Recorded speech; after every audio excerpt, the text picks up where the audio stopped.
തൃശൂർ മലക്കപ്പാറയിൽ കാട്ടാൻ ആക്രമണത്തിൽ ഒരാൾ മരിച്ചത് മലക്കപ്പാറ സ്വദേശിനി മേരി. ഒരാൾക്ക് പരിക്കേറ്റു. Levin K വിജയനോട്. ലെവിൻ, പറയാം വിവരങ്ങൾ. ഇന്ന് പുലർച്ചെ 1 മണിയോടുകൂടിയാണ് തമിഴ്നാട് മലക്കപ്പാറയിൽ കാട്ടാന ആക്രമണം ഉണ്ടായിട്ടുള്ളത്. കേരള അതിർത്തിയോട് ചേർന്ന് തമിഴ്നാട് ചെക്ക് പോസ്റ്റിന് മുകളിൽ തമിഴ്നാട് സ്വദേശികൾ താമസിക്കുന്ന പ്രദേശത്താണ് ആനയാക്രമണം ഉണ്ടായിട്ടുള്ളത്. ഇന്ന് പുലർച്ചെ 1 മണിക്ക് ഇവരുടെ ഈ മരിച്ച മേരിയുടെ വീടിന് സമീപം ആന എത്തുകയും വീട് കുത്തിപ്പൊളിച്ച് തകർക്കാൻ ആന ശ്രമിക്കുകയും ചെയ്തിരുന്നു. ഇത് കണ്ട് ഇക്കാര്യം തിരിച്ചറിഞ്ഞ് മേരിയും മകളും ഭർത്താവുമാണ് ഈ വീട്ടിൽ താമസിച്ചിരുന്നത്. ഈ ആക്രമണം നടക്കുന്ന സമയത്ത് മേരിയും മകളും മാത്രമായിരുന്നു അവിടെ ഉണ്ടായിരുന്നത്. ഇവർ പുറത്തേക്ക് ഇറങ്ങി ഓടി രക്ഷപ്പെടാൻ ശ്രമിക്കുന്നതിനിടെയാണ് മേരിയെ ആന അടിച്ചു വീഴ്ത്തുന്നത്. പിന്നീട് ചവിട്ടി കൊലപ്പെടുത്തുകയായിരുന്നു എന്നുള്ളതാണ് ഈ ഘട്ടത്തിൽ ലഭിക്കുന്ന വിവരം. ആനയുടെ ആക്രമണത്തിൽ മേരിയുടെ മകൾക്കും പരിക്കേറ്റിട്ടുണ്ട്. ഇന്ന് പുലർച്ചെ 1 മണിയോടുകൂടിയാണ് സംഭവം നടക്കുന്നത്. തമിഴ്നാട്ടിലാണ് ആക്രമണം നടന്നത്. നേരത്തെ തന്നെ ആന ആക്രമണം അതിരൂക്ഷമായ മേഖല കൂടിയാണ് മലക്കപ്പാറ എന്ന് നമുക്കറിയാം.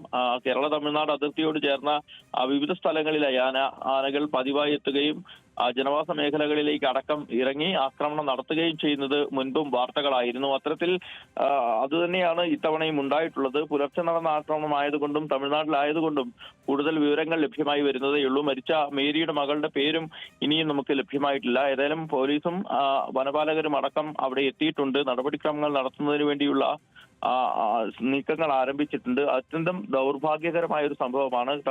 1 മാസം മുൻപാണ് തൃശ്ശൂരിൽ ആതിരപ്പള്ളി മേഖലയിൽ 3 പേർ കാട്ടാന ആക്രമണത്തിൽ മരിക്കുന്നത്. അത്തരത്തിൽ 24 മണിക്കൂറിനിടെയാണ് ഇത്തരം ആക്രമണം ഉണ്ടായത്. അതിന് പിന്നാലെ മാസങ്ങൾക്കകം തന്നെയാണ് തമിഴ്നാട്ടിലും ഇത്തരത്തിൽ സമാനമായ രീതിയിൽ കാട്ടാന ആക്രമണം ഉണ്ടാവുകയും 75 വയസ്സുള്ള ഒരു വയോധിക ദാരുണമായി കൊല്ലപ്പെടുകയും ചെയ്യുന്നത്. സേതു, ലെവിനി പറഞ്ഞതുപോലെ മലക്കപ്പാറ പലപ്പോഴും കാട്ടാൻ ആക്രമണങ്ങളെയൊക്കെ തുടർന്ന് വാർത്തകളിൽ നിറയുന്നൊരു പ്രദേശമാണ്. അവിടെ ഇപ്പോഴും നമുക്ക് വിവരങ്ങൾ പരിമിതപ്പെട്ടേ ലഭിക്കുന്നുള്ളൂ എങ്കിൽ കൂടി ചോദിക്കുന്നതാണ്, ഈ പ്രദേശത്ത് ഇപ്പോഴും കാട്ടാന സാന്നിധ്യമുണ്ടോ അവിടെ, ഈ ആക്രമണം ഉണ്ടായ മേഖലയിൽ? സേതു, ജനവാസ മേഖലയാണ്. തേയിലത്തോട്ടങ്ങൾ അടക്കമുള്ള പ്രദേശങ്ങളാണ്. വനമേഖലയോട് ചേർന്ന് കിടക്കുന്ന പ്രദേശമാണ്. ഈ തേയിലത്തോട്ടത്തിലെ ജോലിക്കാരായിട്ടുള്ള തൊഴിലാളികളും മറ്റും കൂട്ടമായി താമസിക്കുകയും മറ്റും ചെയ്യുന്ന സ്ഥലമാണ്. തൃശ്ശൂർ ആതിരപ്പള്ളി റൂട്ട് വഴി കോയമ്പത്തൂർക്ക് പോയി വരുന്ന ബസ്സുകളും വാഹനങ്ങളുമാണ് പിന്നെ മലക്കപ്പാറയിൽ ശേഷിക്കുന്ന എന്തെങ്കിലും ഉണ്ടെങ്കിൽ പറയാൻ കഴിയുക. അങ്ങനെ പ്രകൃതി മനോഹരമായ ഒരു സ്ഥലമാണെങ്കിലും ജനവാസ മേഖലയാണെങ്കിലും മനുഷ്യ സാന്നിധ്യം തീരെ കുറവുള്ള ഒരു മേഖലയാണ്. ആന ആക്രമണം സ്ഥിരമായി ഉണ്ടാകുന്നത് വനത്തോട് ചേർന്നുള്ള മേഖല കൂടി ആയതുകൊണ്ട് കൂടിയാണ്. അതുകൊണ്ട് തന്നെ ഈ ആക്രമണം നടത്തുന്ന ആനകൾ പതിവായി രാത്രി കാലങ്ങളിലായിരിക്കും ഈ മേഖലകളിലേക്ക് എത്തുക. നേരം പുലരുമ്പോൾ ജനവാസമുള്ള മേഖലകളിൽ നിന്ന് ഇവ വനമേഖലകളിലേക്ക് തിരികെ മടങ്ങുന്ന ഒരു സ്വഭാവം കാണിക്കുന്ന ഒരു പ്രകൃതക്കാര് കൂടിയാണ്. അത്തരത്തിൽ പുലർച്ചെ ആണ് ആനകൾ ഇവിടെ സ്ഥിരമായി എത്തുന്നത്.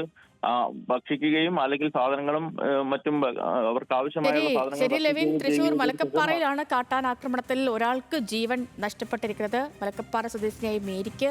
സംഭവം നടന്ന തമിഴ്നാട്ടിലായതുകൊണ്ട് തന്നെ വിവരങ്ങൾ ലഭ്യമായി വരുന്നതേ ഉള്ളൂ. കൂടുതൽ വിവരങ്ങൾ ലഭ്യമാകുന്ന മുറയ്ക്ക് ഈ മരണപ്പെട്ട മേരിയുടെ മകളും ഈ ആക്രമണത്തെ തുടർന്ന് പരിക്കേറ്റ ചികിത്സയിലാണ് എന്നാണ് അറിയാൻ കഴിഞ്ഞത്. അപ്പോൾ കൂടുതൽ വിവരങ്ങൾ ലഭ്യമാകുന്ന മുറയ്ക്ക് വീണ്ടും ലെവിനിലേക്ക് എത്താം.